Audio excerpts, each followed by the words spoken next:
আসসালামু আলাইকুম কলিজার বন্ধুরা, দেখেন ছোট্ট একটা দোকান, আমার মোবাইল সার্ভিসিংয়ের কাজ করি, সাথে কিছু মাল আছে, হ্যাঁ কিছু বেচা কিনা করি। দেখেন আপনাদেরকে দেখাইতেছি। এই হলো আমার দোকান, এটা হলো আমার দোকান, যা কিছু আছে ঠিক আছে, তাই নিয়ে আমি আলহামদুলিল্লাহ সুখী। হ্যাঁ দেখেন সবাই আপনারা আমার দোকানটা, হ্যাঁ ছোটোখাটো একটা দোকান, ঠিক আছে, এই নিয়ে আমি আছি আলহামদুলিল্লাহ।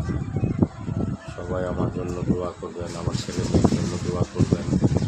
আপনাদের পাশে আমি সবসময় থাকবো ইনশাল্লাহ, আপনারা আমার পাশে থাকবেন। আমি সবার সাথে আছি ইনশাল্লাহ, সবাই ভিডিওই দেখি, সবার সাথে যুক্ত থাকি। যাই হোক, এই নিয়ে কোনো মতন ছেলে মেয়ে নিয়ে দিন কাটাইতেছি আল্লাহ দিলে। যাই হোক, কোনো সমস্যা হয় না। সবাই ভালো থাকবেন, সুস্থ থাকবেন, নিজের প্রতি খেয়াল রাখবেন। পারলে চ্যানেলটা সাবস্ক্রাইব করে দিয়েন, অনুরোধ করলেও সবার কাছে একটা লাইক দিয়েন, প্লিজ প্লিজ প্লিজ।